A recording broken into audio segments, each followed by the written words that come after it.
work enjoyable. It gives me purpose. When I dirty my hands, it's in the service of order. It goes back to a necessary evil to maintain peace in this country. In my eyes, peace does require violence. It only works when killers are below the surface, keeping it afloat. Sawa-sensei too? Is that the peace you want? Yoko Sawa? She did have to die. She almost connected the Mikoshiba case to Koana. She was getting very close to it. She may even have figured out Reiko Kusamoto was involved. The fewer people who know a secret, the better kept the secret stays. I don't remember even hesitating on that call. And I think that means... well, you guys won't like hearing this, but it was justified. You asshole! Whoa, whoa. Don't fly off the handle now. I haven't finished what I had to say. What the fuck? Did I mention how much of a pain in the ass Kuwana made this? He negotiated for your lives, using Kuai's body as leverage over us. What?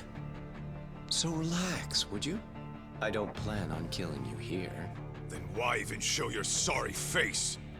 The trial for Ehara-san is coming up, right? You know, the groping thing. I've come here with a request that I hope you'll consider. This from you? Reiko Kusamoto's name is not to come up during the Ehara trial. That shouldn't be so hard, right? Shirosaki-sensei would have to agree to this too. And if we were to refuse? Nothing. It's Kusamoto-san's request. She's asking nice. What? A mother doesn't want her child branded a murderer's son. Could you give her that much? And that's all. I'm sure we'll talk soon. You think so, huh? Why put off what we can settle now? Soma!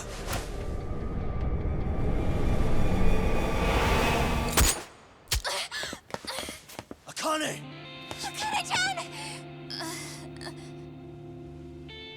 Why am I... A paint gun? You okay?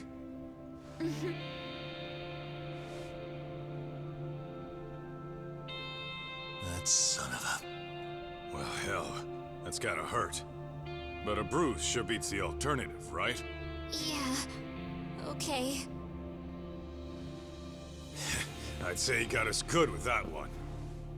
Yeah. But that was a terrible call. If Soma hadn't been packing a paint gun, that would have been really bad. You two are more important than him. I should have prioritized protecting you. Yagami-san. You've been brave. I'm sure this was really scary for you. We'll need to do things one step at a time, Kaito-san. We can't tackle it all at once. First thing, Ehara's groping appeal needs to become a murder trial that outs Kuwana and his students. That way, if public security is our real enemy here, we'll have the prosecution and the courts on our side. That'll be on me. I'll reveal a truth no one can deny. Yeah. Well, that's pretty much your specialty. Send that asshole to jail, for good. You've got this, Yagami-san. Whoa, this is crazy. Why is he so hot? Am I right? Huh. Just a minute ago, she got shot. And now look at her. Teenagers.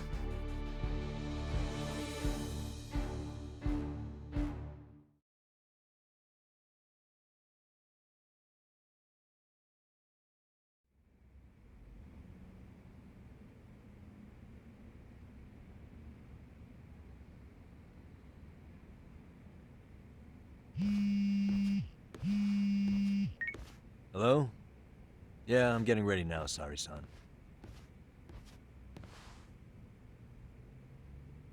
Oversleep? I would never... Okay. Yeah. Alright, see you at the courthouse.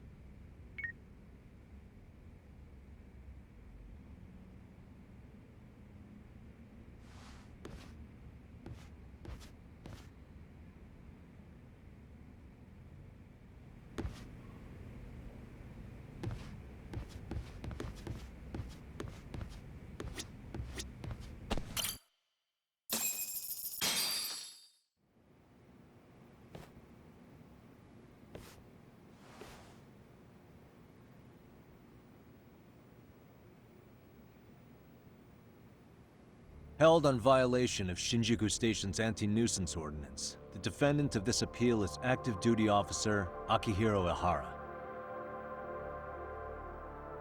He was previously convicted and sentenced to 6 months. However, the defense wholly rejects the sexual battery charge and asserts his innocence.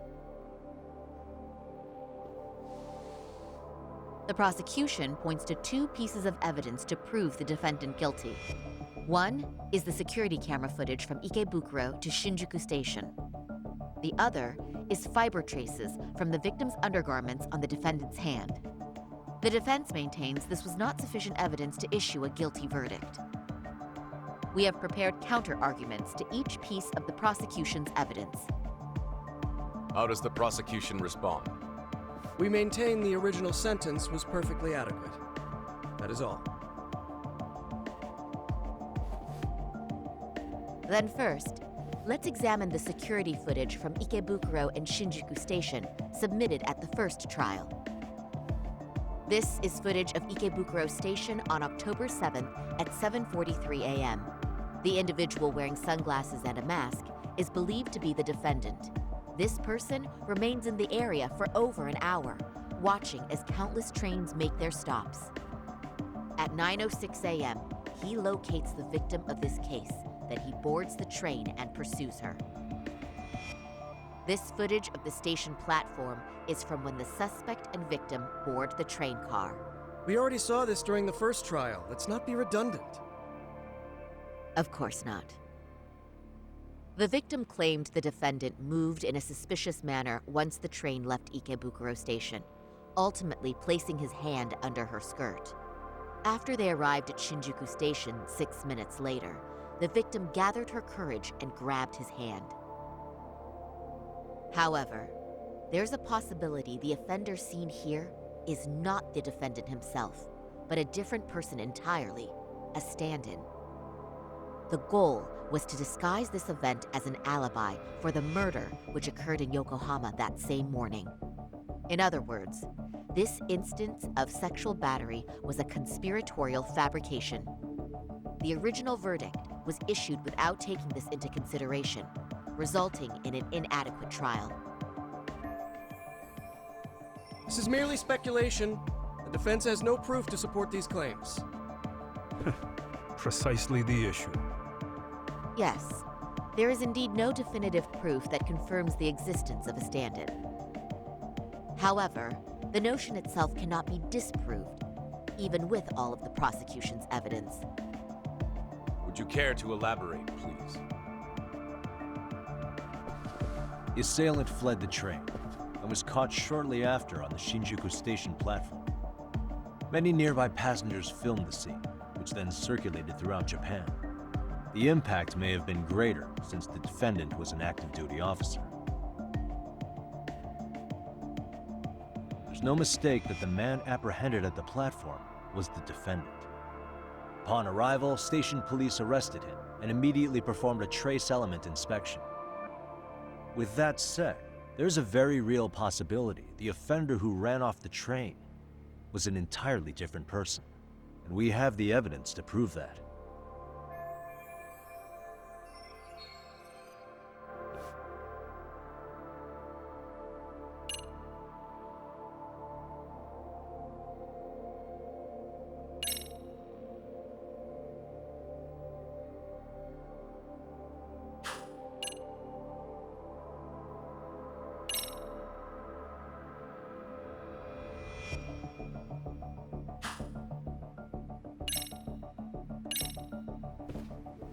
If you'll kindly look at this. What is this? Displayed on the large monitor, please. Is that a diagram of Shinjuku Station? That's correct, Your Honor.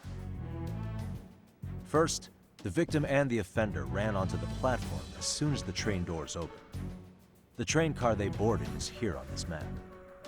We've marked the offender's route with an arrow. The lighter areas on the overhead view are within the security camera's line of sight. More people pass through Shinjuku than anywhere on Earth in a single day. It's packed with security cameras. However, this arrow with the dotted line reveals the existence of a small blind spot.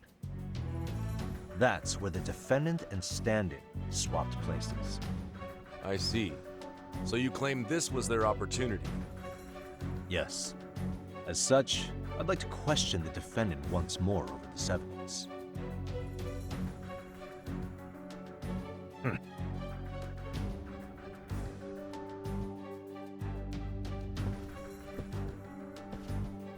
Defendant, when you were issued the verdict in your first trial, you said the following to the judge. In a warehouse about 3 days ago, a body turned up in Yokohama. If that wasn't enough, you correctly identified the body as Hiro Mikoshiba, despite the fact the police had yet to do so. How did you manage to pull off such a feat? It came to me in a dream. Strange, you know. Mikoshiba-san was your son Toshiro-kun's classmate, was he not? That's right. Toshiro Ihara was found dead in his apartment 4 years ago. He took his own life. Afterward, the defendant sued the school over Toshiro-kun's suicide. Yes? Ihara-san, can you tell us why you sued the school? There were rumors my son had been bullied. Unfortunately, the court wasn't able to substantiate that claim. And these rumors were discovered on the internet? They were. Of the bullies mentioned, Mikoshiba-san's name was among them. Were you aware of this? I was. Would you say you harbored murderous intent against Mikoshiba-san? Objection. The defense's question is irrelevant. This case is to examine whether or not sexual battery took place. Also, the Kanagawa police are actively investigating Hiro Mikoshiba's murder. The courtroom is no place for baseless speculation. How does the defense respond? The timing of the battery incident makes this case an alibi for Mikoshiba-san's murder. We believe there's a very relevant connection. Very well. The prosecution's objection is overruled. And please keep it brief. Just as soon as the defendant answers the question. Did you harbor murderous intent for Hiro Mikoshiba? Of course I did. In other words, Your Honor, it goes like this. On the day Toshiro-kun's bully, Mikoshiba-san, was killed, the defendant set out to synchronize the murder with sexual battery. It became his alibi for the murder, and the prosecution and the court all but approved it. A 6-month sentence for sexual battery and getting away with murder. That's all the motivation the defendant needed to fabricate this elaborate scheme. His stand-in groped his accomplice, and then they swapped places before getting caught. It's all entirely possible. Then the defense should present some evidence to prove it. Wrong. That's not how this works, is it? The prosecution bears the burden of proof in criminal cases. If we go through all the evidence and discover the possibility no groping took place, then it's on the prosecution to refute that. Fine. Have it your way. The defense's argument about the security camera's blind spot is flimsy at best. While the defendant was running, his female victim was chasing after him. Surely the victim would have seen if he had switched places with a stand-in.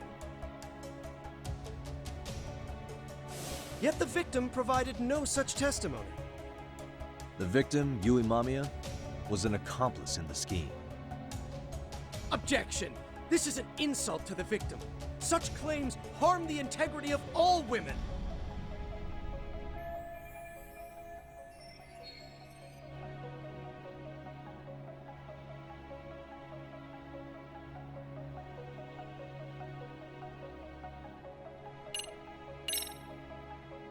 We have good reason to doubt the victim's credibility. She was all part of his plan. In fact, that's all but sure. A 50-something man separated from his wife was driven by loneliness to harassment. That seems much more likely. The way you phrase that, is the prosecution admitting the defense's claims aren't wholly impossible? Beg pardon? That would imply the guilty verdict from the first trial was issued without 100% certainty. Now you're just nitpicking. Defense, if you claim to doubt the victim, then what is your reasoning? Yes, we do. In actuality, she wasn't the only conspirator who helped stage the groping.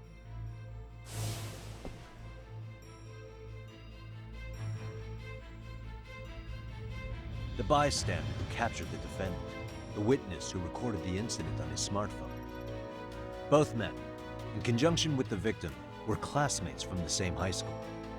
Which means, strange as it sounds, that these seemingly unrelated individuals were in fact all acquaintances.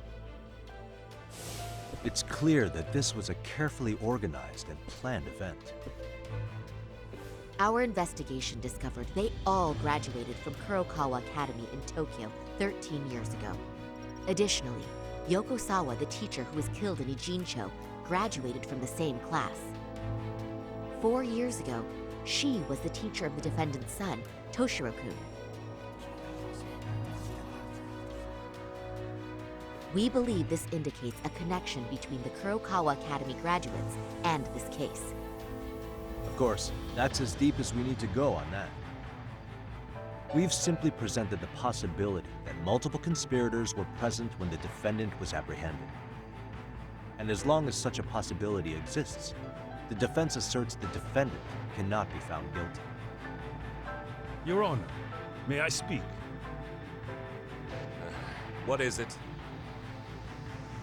I haven't committed murder. Per my conviction, I am just a pervert who victimized a woman on the train. Everything else is in the defense's imagination.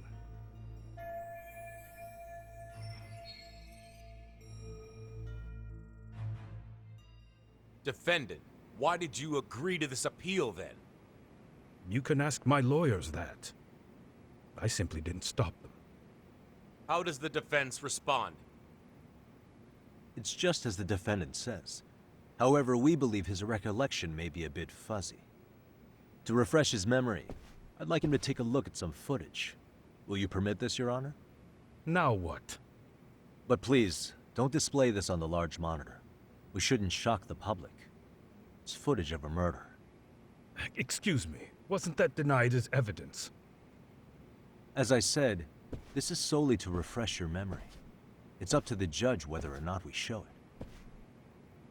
Please proceed.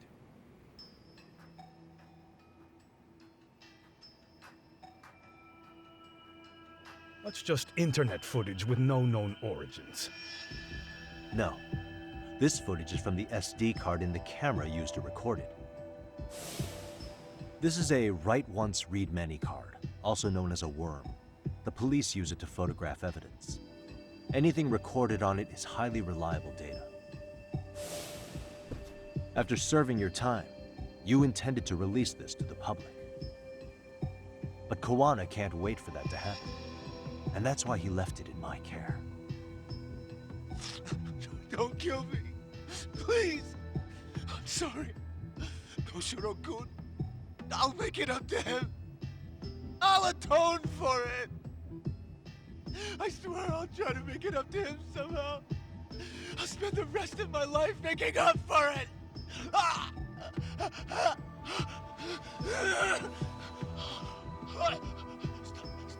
Stop it! Stop it! Stop it! Stop it! Stop it!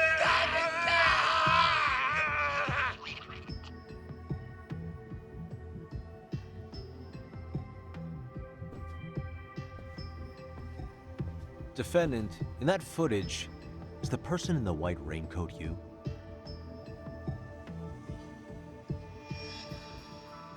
You could say it looks like me. The person you killed is Hiro Mikoshiba. According to the autopsy report, he died sometime after 7:30 a.m. on October 7th. Therefore, it can only be that the person who passed through the ticket gate shortly after at 7:43 a.m. was not you, but your stand-in. As the defense, we cannot allow our client's conviction of sexual battery to stand in light of this footage.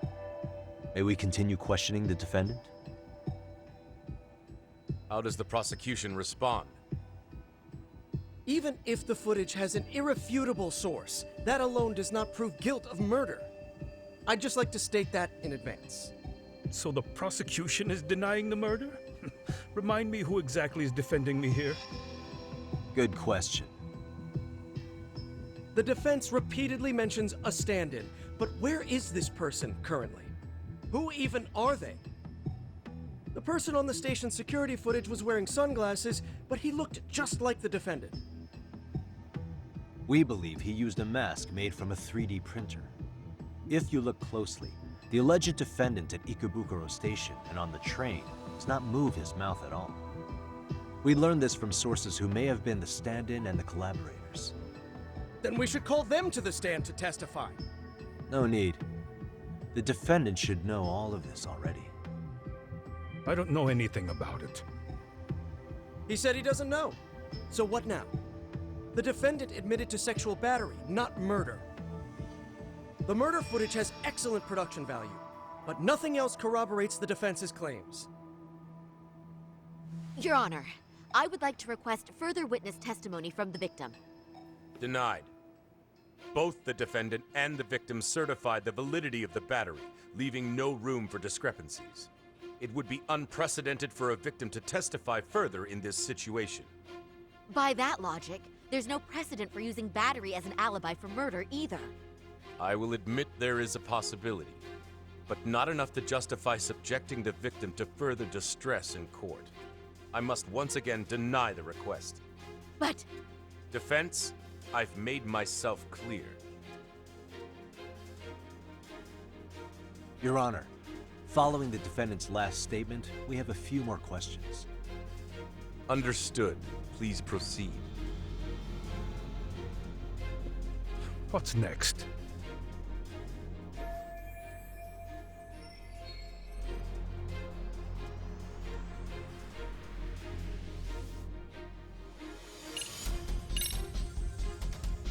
As for Hiro Mikoshiba's murderer, who do you think it is? I work for the Tokyo Metropolitan Police. Anything in Kanagawa is out of my jurisdiction. All of his fingers were broken. A clear sign his killer held a grudge and intent. Then the investigation would start with anyone who harbored such a grudge. That's all I can really say about that. You believed Mikoshiba pushed your son to the point where he killed himself. Sounds like you have every reason to hold a grudge against him. Your Honor, this is going nowhere. The defense has been going off the rails all day. Sustained. Defense, is there anything further?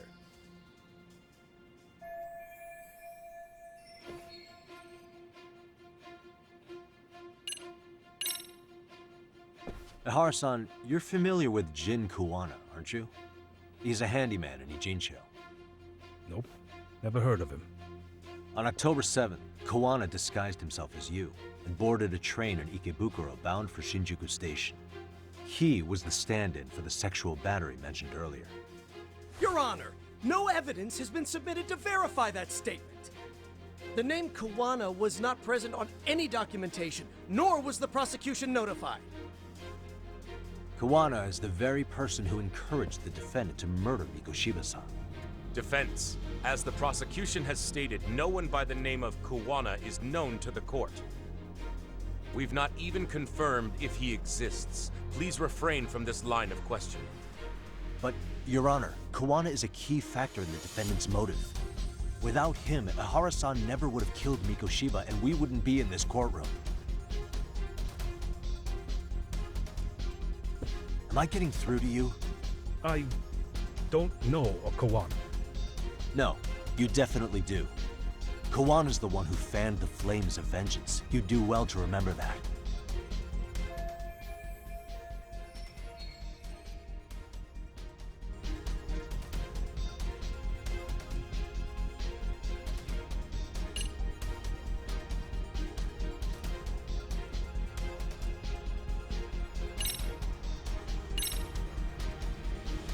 Take a listen to this.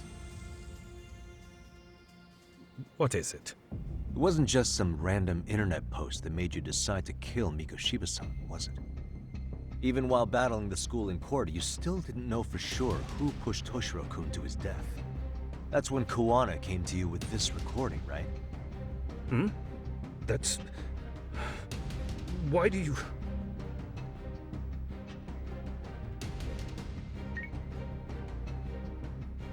Toshiro-kun came running to the roof. His face was pretty swollen. And a few minutes later, a student named Mikoshiba came up looking for him. I'll never forget the fear I saw in Toshiro-kun's face. That's the voice of Yokosawa, the teacher Toshiro-kun confided in about being bullied 4 years ago. It was recorded in secret and played for the defendant by Kawana. He told me about everything. The teasing, the beatings, the theft. How nobody was on his side. And yet, I had to deny all this in front of an entire courtroom. Believe me, I never wanted to do that. They said there was no hope, that I was the only witness with no proof whatsoever. After hearing this, the defendant came to believe Mikoshiba-san's unchecked aggression toward Toshiro was the driving force behind his son's tragic suicide. And ultimately, this became his motivation for murdering Mikoshiba-san and staging his elaborate cover-up. Isn't that right, Ihara-san? Is it coming back to you yet? Afraid not. I see. Then, is that all? Can the defense please get back on track? This recording only came into my hands by means of Kawana. Except, thinking about it now, much like the murder footage, that would qualify as an unreliable source, wouldn't it? What? We live in an age where audio and video footage can be fabricated and easily reproduced.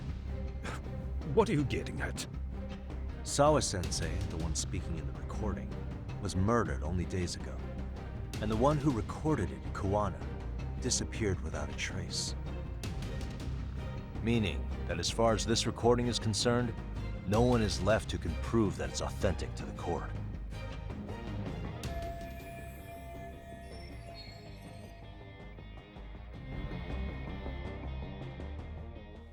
Or is my understanding